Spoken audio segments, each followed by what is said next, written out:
my dear students. Today we are going to start up with a new topic, that is your ninth poem Ozymandias, which is written by P.B. Shelley.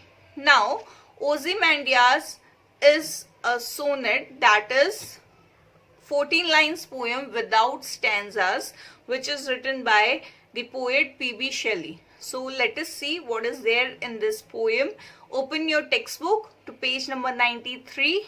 Take your notebook and your pencil to underline the hard words and note down the important meanings. And before starting off with the poem, let us see the short introduction about the poet. Percy by Shelley was one of the major English romantic poets of the 19th century. He is best known for classic poems such as Ozymandias, Ode to the West Wind, To a Skylark, Music, When Soft Voices Die, The Cloud, and The Mask of Anarchy. He is well known for his lyrical and long form verse. Shelley wrote Ozymandias in 1817 as part of a poetry contest with a friend and had it published in the Examiner in 1818 under the pen name Glirats. The title of Ozymandias referred to an alternate name of the ancient Egyptian pharaoh Ramses II. In Ozymandias, Shelley describes a crumbling statue of Ozymandias as a way to portray the transience of political power, of preserving the past. Although the poem is a 14-line sonnet, it breaks from the typical sonnet tradition in both its form and rhyme scheme, a tactic that reveals Shelley's interest in challenging conventions, both political and poetic. Summary of the poem. The speaker in the poem begins by saying that he had met a traveler who had been to an antique land, which in case is Egypt. The speaker relates what the traveler had told him about the sights he had seen there. The traveler had seen the ruins of an old statue, now lying broken in the middle of the desert. The only surviving parts of the statue are two legs standing upright and a half-sunk visage. The face of the statue has a cold, arrogant expression and a sneer. It seemed as if the sculptor who had made the statue knew the emotions of his model very well and had set them in stone to preserve them for eternity. Though neither the model nor the sculptor is alive anymore, the expression on the face of the statue is lifelike. On the pedestal, a few lines are carved as if they are spoken by the model of the statue. The lines proclaim that the statue is that of Ozymandias, who is the mightiest of all kings, and that people should fear him just by looking at his statue. All around, the desert is bare with the sand stretching as far as the eye can see. Though the statue shows the man as being powerful and arrogant, it is ironic that the statue lies in the sand, broken and forgotten. The poem highlights the impermanence of power. Recitation of the poem Ozymandias. I met a traveller from an antique land who said, "Two vast and trunkless legs of stone stand in the desert, near them on the sand. Half sunk a shattered visage lies, whose frown and wrinkled lip and sneer of cold command tell that its sculptor well those passions red, which yet survive stamped on these lifeless things. The hand that mocked them and the heart that fed, and on the pedestal these words appear. My name is Ozymandias, King of Kings. Look on my works, ye mighty, and despair. Nothing beside remains round the decay of that colossal wreck, boundless and bare. The lone and level stands stretched far away." Explanation of the poem Ozymandias. I met a traveller from an antique land. Now here I stands for poet, and poet met a traveller. Whom the poet met? Poet met a traveller from an antique land. Now what is the meaning of antique? Antique means very old. So he met a traveller from an old land who said, "Two vast and trunkless legs of stone." Now, what the traveller is saying to the poet? He says, "Too vast." What is the meaning of vast? Vast means very big or extremely big. And trunkless legs.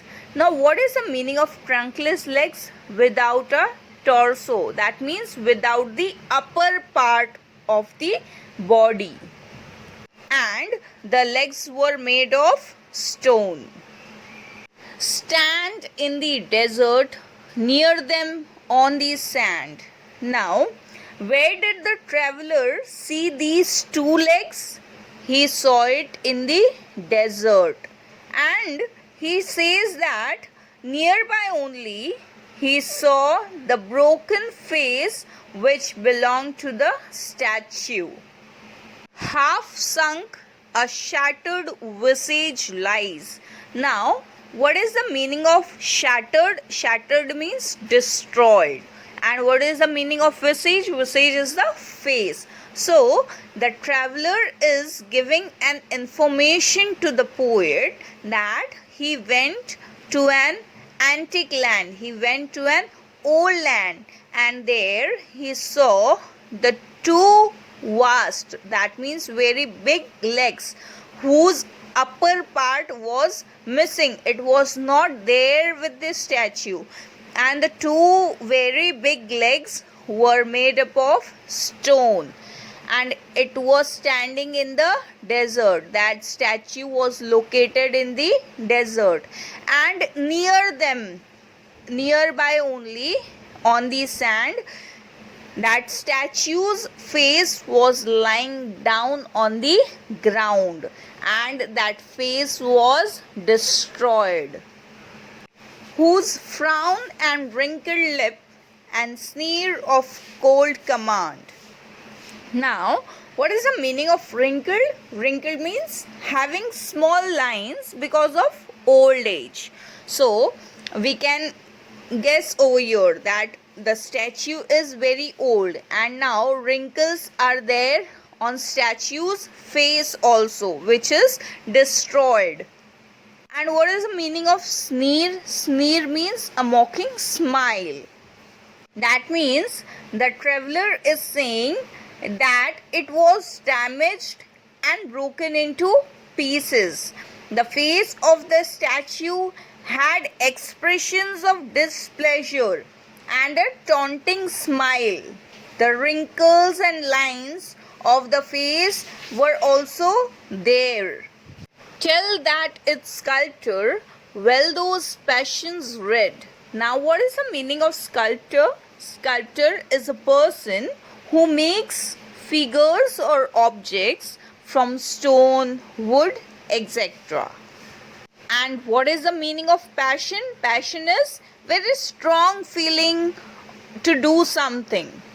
So here the poet says that the sculptor who had made the statue had read the expressions. He knows the expressions of the statue very well, which yet survive stamped on these lifeless things. Now, what is the meaning of stamped? Stamped means impress a pattern or mark. The hand that mocked them and the heart that fed. That means the poet says that the sculptor who had made the statue had read the expressions on the Egyptian king Ramses' face very well, as he was able to copy them onto his statue so accurately. These expressions continued to exist even after the king's death through his lifeless statue. The sculptor's hand copied the king's ruthless expressions and mocked at them, while the king's stone heart brought out these expressions on his face. Now, what is the meaning of mock? Mock means to laugh at somebody or something in an unkind way, or to make other people laugh at them. And on the pedestal, these words appeared. That means, what is the meaning of pedestal? The base or support on which a statue is mounted, on which the statue is made. My name is Ozymandias, King of Kings. Now, who is Ozymandias? Ozymandias is an Egyptian pharaoh whose name is Ramses II. So, at the base of the statue, the words, my name is Ozymandias, King of Kings, look upon my works, ye mighty and despaired. Now, what is the meaning of mighty? Mighty means possessing great and impressive power of strength. Now, that means Ozymandias was a very powerful king. He was the mightiest of all kings. Nothing beside remains round the decay. Now, here the poet is saying that nothing remains, only the engravings. Decay means rot or decompose through the action of bacteria and fungi. Now, that statue, that visage is rotten, it is decomposed, so it is useless now. So nothing is remaining, only these rotten, these decomposed statues are remaining of that colossal wreck, boundless and bare. Now, what is the meaning of colossal? Colossal means extremely large ruins. Ruins means everything is destroyed. What is the meaning of boundless? Boundless means unlimited or immense. And what is the meaning of bare? Bare means not clothed or not covered. The lone and level sands stretch far away. Now, what is the meaning of lone? Having no company, solitary or single. That means the statue broke down with the passage of time, and its broken pieces could be seen lying around. The vast desert stretched all around, and it seemed to be endless. The statue of the great king Ozymandias was nowhere to be seen.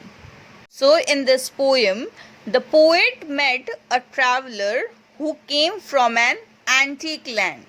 He told the poet that he saw the remains of a statue in the desert. Two huge legs made up of stone stood at the remaining part of the statue. The upper body was missing, and another part of the statue, the face, lay on the sand nearby. It was damaged and broken into pieces. The face of the statue had expressions of displeasure and a taunting smile. The wrinkles and lines of the face were also there on the face. The poet says that the sculptor who had made the statue had read the expressions on the Egyptian king Ramses' face very well, as he was able to copy them onto his statue so accurately. These expressions continue to exist even after the king's death through this lifeless statue. The sculptor's hands copied the king's ruthless expressions and mocked at them, while the king's stone heart brought out these expressions on his face. At the base of the statue, the words, "My name is Ozymandias, King of Kings, look upon my works, ye mighty and despair," were engraved. The king introduced himself as Ozymandias, the most powerful king. He ordered all the powerful kings of the world to look at his huge statue and feel belittled in front of the mightiest king, Ozymandias. The poet says that now nothing else other than this engraving remains. The statue broke down with the passage of time, with the interval of time, and its broken pieces could be seen lying around. The vast desert stretched all around, and it seemed to be endless. The statue of the great king Ozymandias was nowhere to be seen.